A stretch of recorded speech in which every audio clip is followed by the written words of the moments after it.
You are 17 years old and you are standing in a survivor camp outside Cannae with the smell of 30,000 gallons of blood still in the air behind you, and you are drawing your sword against your own countrymen because they are talking about abandoning Rome, and you do not yet know that you have just become the only weapon that can end this war. Your name is Publius Cornelius Scipio. History will eventually call you Scipio Africanus.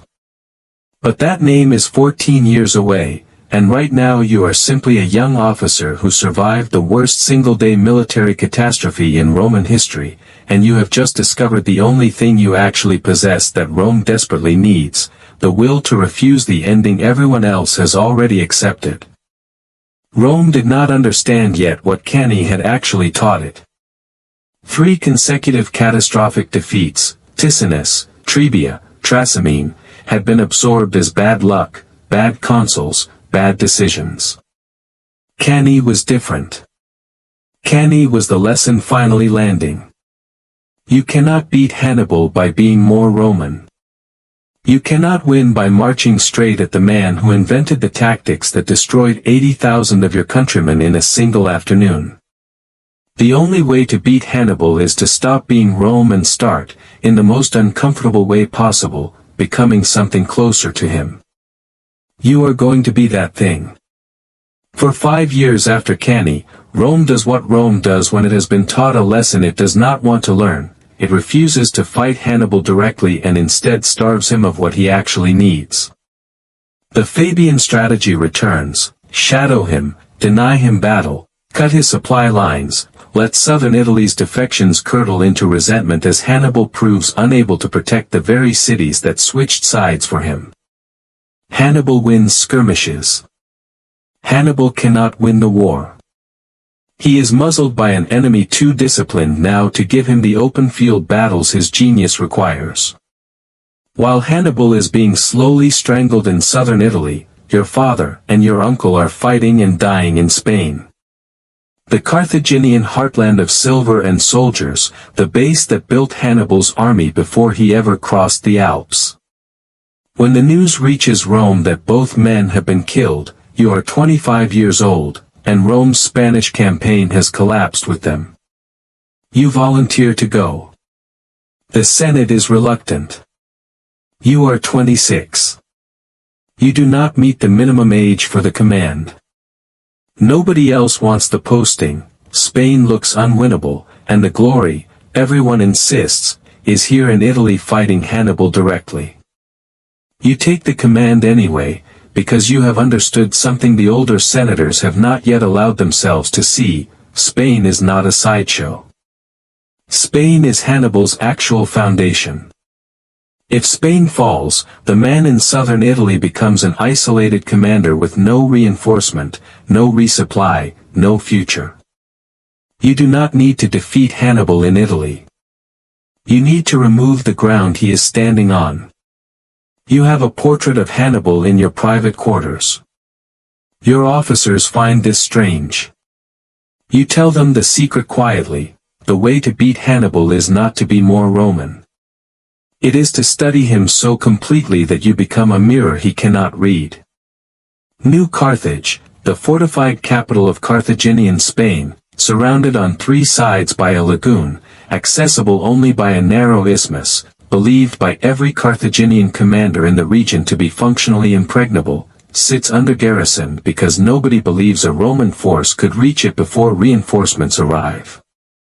You keep your destination secret even from your own soldiers. A 7-day forced march. You arrive before anyone expects an enemy could exist in this part of the map. You have learned something the local farmers told you without understanding its military value: every afternoon, the tide pulls the lagoon shallow enough to wade. While the city's defenders are pinned at the main gates by a diversionary assault, a small force crosses the receding lagoon and climbs the unguarded northern wall. New Carthage falls in a single day. You take the city's war supplies. You take its silver mines. The Iberian tribes who have been watching from a careful distance to see which side was actually winning begin, one by one, to join you.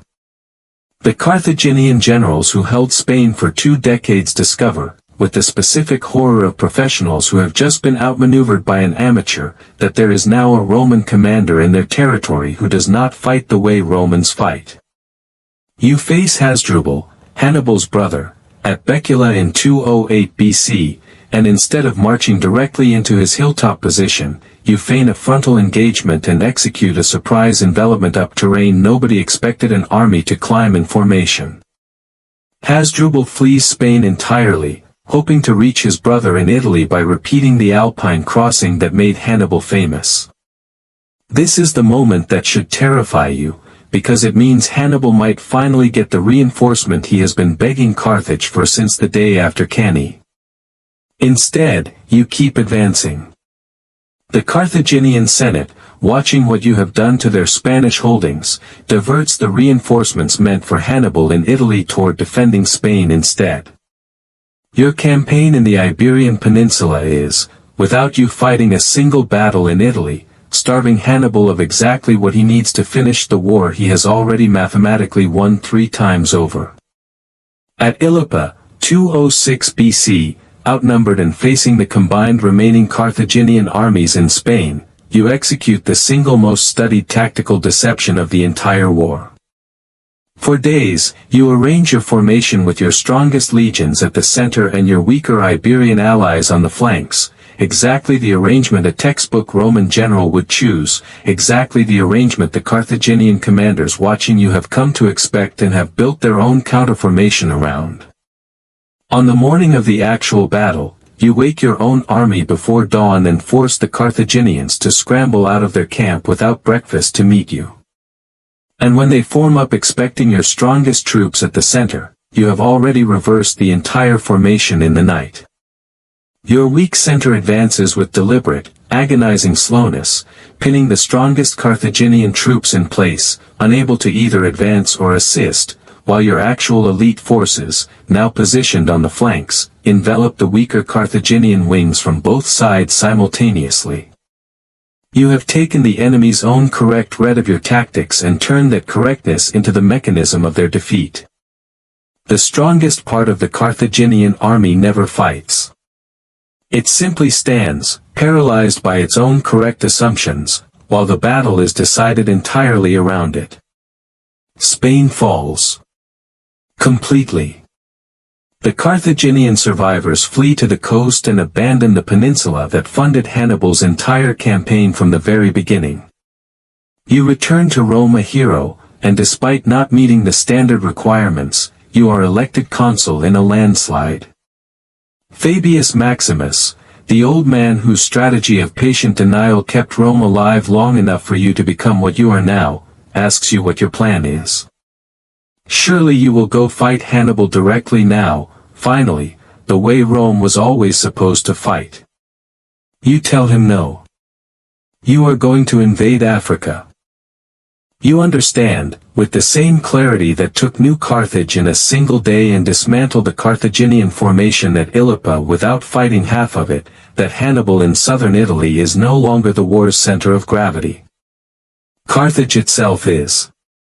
If Carthage is threatened directly, on its own soil, the politicians who have starved Hannibal of reinforcements for 16 years will have no choice but to recall the one general who might be able to save the homeland they have refused to properly support. You secure an alliance with the Numidian king Massinissa, promising him the throne his rival currently holds in exchange for the cavalry that has been Carthage's decisive advantage in every major engagement of this war.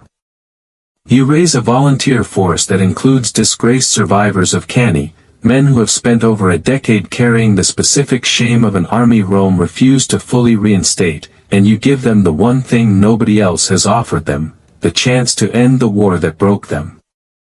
You land in Africa.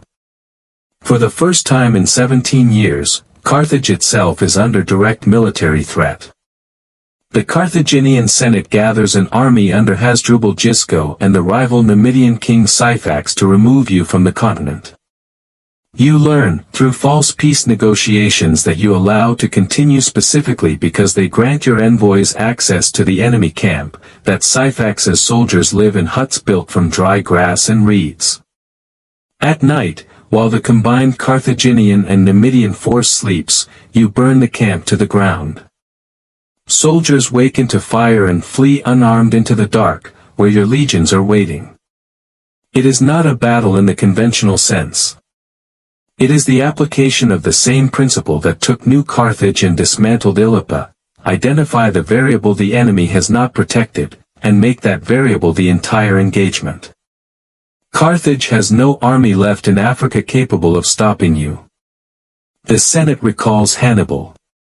Imagine the specific weight of that recall. You left Carthage at 9 years old.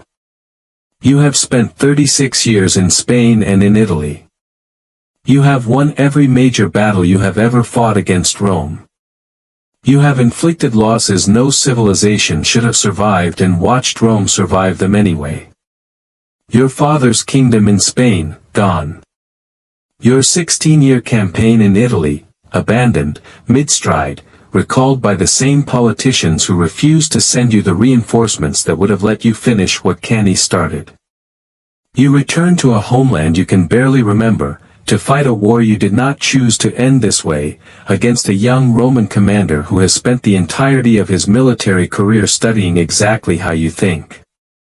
Before the battle at Zama, you and Scipio ride out from your respective camps and meet face to face for the only time in either of your lives.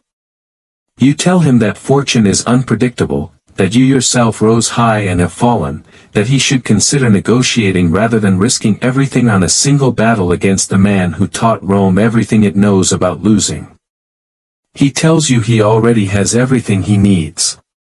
There is nothing left to negotiate. At Zama, 202 BC, the roles of Cannae are reversed with a precision that feels almost deliberate, as if history wanted you to understand exactly what you had built and exactly what it had cost. You have more infantry. He has the cavalry advantage, Numidian horsemen who once rode for Carthage and now ride against it, because the king they serve made a different calculation about which side would still exist in 10 years. You send 80 war elephants forward to break the Roman center.